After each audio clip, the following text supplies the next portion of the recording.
Hey guys, how's it going? So I'm playing around with this Emax Magnum all-in-one sort of setup, and it's first all-in-one that I can say is a true all-in-one. It is all the way down from the 4-in-1 ESC to the F4 flight controller, your VTX, and your receiver. It's in one stack. I don't think there's any way to add anything extra to this that you need.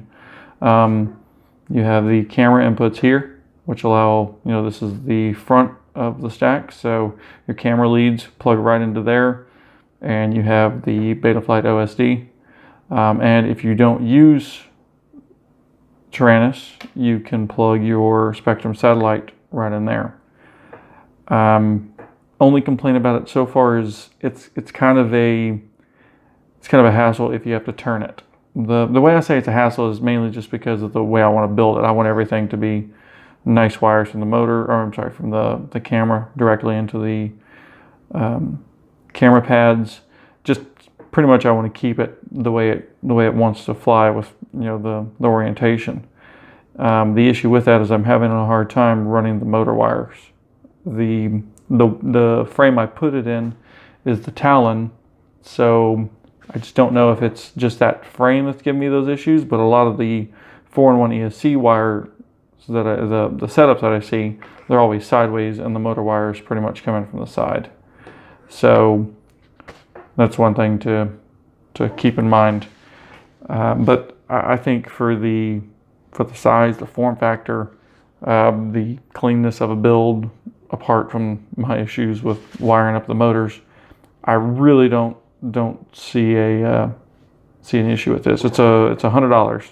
I got it for it's $110. That's how much I paid for it, for everything. They run the ESCs are all BL Heli. It comes also, the VTX uses these, I think it's called UHF, I believe it is. I'll have to, if I'm wrong, I'll correct myself on the screen. But you have this dipole whip and also an SMA that comes with it. You have all your nice nylon nuts and bolts and standoffs and all that good stuff. The form factor is really nice. I mean, I don't really think you can fit pretty much everything we need in a quad in a smaller package. And one of the reasons that I haven't tried an all-in-one, mainly the all-in-one ESCs that I've seen, is or all-in-one ESC and then a flight controller attached to it, is if you blow out one component, the whole stack is dead. The good thing about this is everything is modular. You can remove the flight controller from the ESC.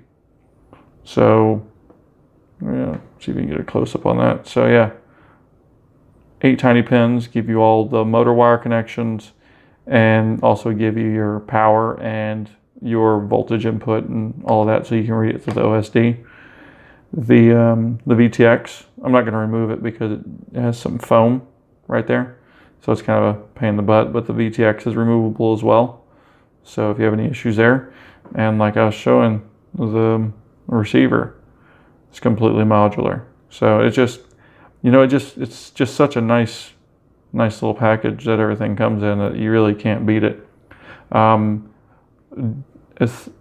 tall as it is, it's I put my calipers on it. It was 19 millimeters tall, and I mean, I don't really know a lot of quads aside from the GT, like the Diatone GT series.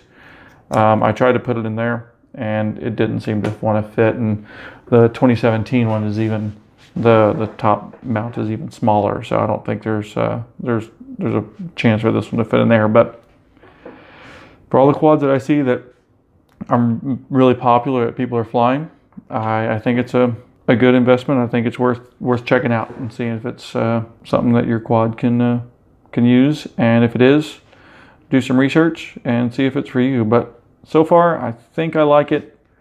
It's just going to be a pain in the butt to wire up for the motors. Another issue is I got the Emax, the white 2306, 2400 kV motors, and the motor wires are actually not long enough So it's on a 220 frame, the Talon 220, and I think it's just because it's a stretched frame that's giving me the problems. So have to add some wire to the motor leads, which is a new thing for me, but luckily my OCD of never throwing wires away coming in handy. So it's just going to take some time and some steady soldering work to get it all set up. So yeah, hopefully this gave you some information. If you have any more questions or anything, post them below, and I'll be happy to answer any questions I can. So, well, thanks for watching. Like, subscribe, comment, all that good stuff, and we'll catch you later.